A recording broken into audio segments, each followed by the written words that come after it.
हम लोग पढ़ रहे हैं प्रकाश का परावर्तन। प्रकाश के परावर्तन में आज हम लोग पढ़ेंगे निर्देशांक ज्यामिति चिन्ह। अर्थात जब कोई दर्पण किसी अक्ष पर रखा जाता है तो दर्पण के सामने की जो दूरी होती है या दर्पण के पीछे की जो दूरी होती है, वस्तु का आकार ऊपर जो अक्ष पे रखा गया है या प्रतिबिंब जो नीचे मिलता है या ऊपर मिलता है, तो इसके लिए हम धनात्मक उसका मान लेंगे कि ऋणात्मक लेंगे। आइए देखते हैं। यहाँ पर हमने एक अवतल दर्पण लिया है, अवतल दर्पण M1 M2। इस अवतल दर्पण में यह मुख्य अक्ष है x अक्ष पर हमने इस दर्पण को रखा है, तो x अक्ष मुख्य अक्ष की तरह व्यवहार कर रहा है और यहाँ पर ध्रुव से होकर जाने वाली एक हमने लंबवत रेखा खींची है जो कि y एक्सिस की तरह व्यवहार कर रहा है। अब आइए देखते हैं, अगर प्रकाश की किरण के आने की दिशा ये है, प्रकाश की किरण बाएं से दाएं जा रही है, आपतित प्रकाश की दिशा अगर ये है और यहाँ से प्रकाश जो है इस दिशा में जा रही है, प्रकाश के आने की और जाने की यही दिशा है। तब अगर प्रकाश के आने की दिशा है और दर्पण के बाद प्रकाश की जाने की दिशा है, तो दर्पण से इसके ध्रुव से इस दिशा में दाहिने दिशा में जितनी भी दूरियां नापी जाएंगी सभी दूरियां धनात्मक होंगी। मतलब ध्रुव से आगे जब ध्रुव पर खड़े होकर हम दाहिने दिशा में अपने दाएं हाथ की दिशा में जब बढ़ेंगे, अर्थात जब दूरियों को नापेंगे, तो वो सभी दूरियां धनात्मक दूरियां होंगी। दूसरी चीज, अब अगर ध्रुव पर खड़े होकर अगर हम बाएं दिशा की तरफ देख रहे हैं अपने हाथ के बाएं साइड में, तो बाएं साइड में जितनी भी दूरियां नापी जाएंगी वो सभी दूरियां ऋणात्मक होंगी।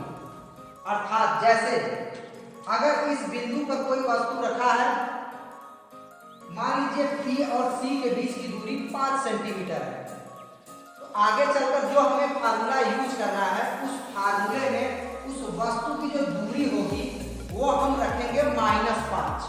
क्यों? क्योंकि यह ध्रुव से बाएं साइड है। वहीं अगर प्रतिबिंब जो मिल रहा है, प्रतिबिंब अगर हमको इस दिशा में मिल रहा है, तो प्रतिबिंब की जो दूरी मापी जाएगी वह होगी धनात्मक। अगर प्रतिबिंब यहाँ पर 5 सेंटीमीटर की दूरी पर बनता है तो वो लिया जाएगा -5। अगर प्रतिबिंब इधर ही बनता है, प्रतिबिंब उधर ना बनकर प्रतिबिंब अगर इधर बनता है, तो प्रतिबिंब की भी दूरी और वस्तु की भी दूरी, दोनों दूरियां ऋणात्मक ली जाएंगी। अब आइए, यह मुख्य अक्ष है। जैसा कि हम जानते हैं, अगर मुख्य अक्ष के ऊपर कोई वस्तु रखी गई है तो मुख्य अक्ष के ऊपर जितनी दूरियां मापी जाती है, ऊपर लंबाई नापा जाएगा, लंबाई को हम मापेंगे, तो जितनी भी लंबाई मापी जाएगी वो सभी लंबाई को हम धनात्मक लेते हैं। और धनात्मक देखिए यहाँ पर धनात्मक है, और मुख्य अक्ष के नीचे जितनी दूरियां मापी जाएंगी सभी दूरियां ऋणात्मक, सभी दूरियां क्या ली जाएंगी? ऋणात्मक ली जाएंगी। जैसा कि हम यहाँ पर दिखाए हैं, जैसे यहाँ पर वस्तु अगर रखा गया है तो उसका प्रतिबिंब अगर मुख्य अक्ष के ऊपर बनता है तो उसकी जो हाइट होगी, उसकी जो ऊंचाई होगी, उसको हम धनात्मक लेंगे। और धनात्मक के साथ ही साथ अगर वस्तु ऊपर बना है तो कहा जाता है कि जो प्रतिबिंब, जो वस्तु का प्रतिबिंब बना हुआ है वह धनात्मक है, साथ ही साथ सीधा है। और अगर वस्तु का प्रतिबिंब मुख्य अक्ष के नीचे बनता है तो वह प्रतिबिंब का जो हाइट है वह नकारात्मक होगा तथा उसको हम कहेंगे उल्टा प्रतिबिंब बना हुआ है। मुख्य अक्ष के नीचे अगर प्रतिबिंब बनता है तो उसको कहते हैं उल्टा प्रतिबिंब। उसी प्रकार इधर अगर वस्तु को ऊपर रखा गया है तो धनात्मक, अगर वस्तु को नीचे रखा गया है तो ऋणात्मक। प्रतिबिंब अगर ऊपर बनता है तो धनात्मक, अगर नीचे बनता है तो ऋणात्मक। ऊपर बनता है तो सीधा और नीचे बनता है तो उल्टा। धन्यवाद। प्यारे बच्चों, जिस प्रकार हमने अवतल दर्पण को लिया था उसी प्रकार हमने यहाँ पर उत्तल दर्पण को लिया है। यहाँ पर एक उत्तल दर्पण M1 M2 है, इसके थ्रू से एक रेखा हमने लंबवत खींची है जो इसके मुख्य अक्ष पर लंब है।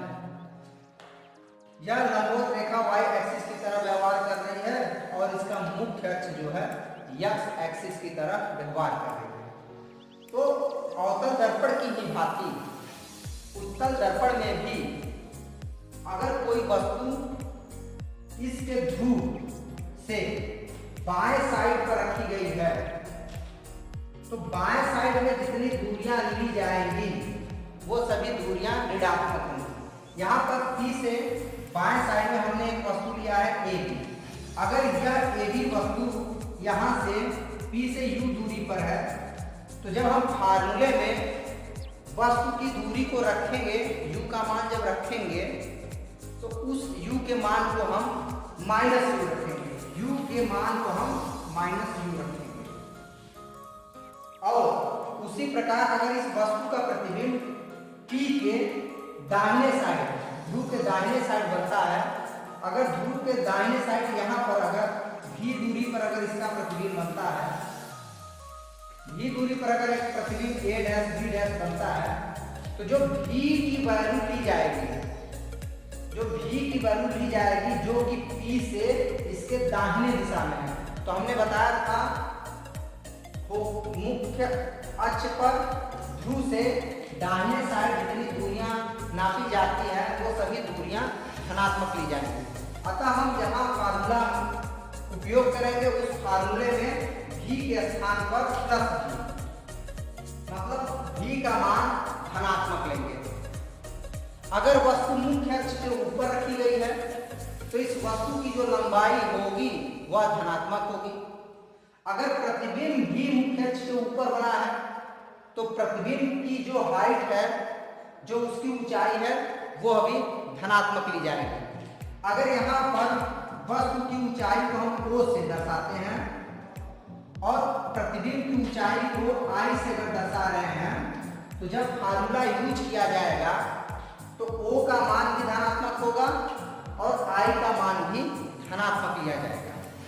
अगर इस वस्तु का जो मुख्य अक्ष के ऊपर है अगर प्रतिबिंब नीचे की तरफ बनता, मुख्य अक्ष के नीचे बनता तो हम कहते वह प्रतिबिंब उल्टा है और उस प्रतिबिंब की जो हाइट ली जाती वह ऋणात्मक ली जाती।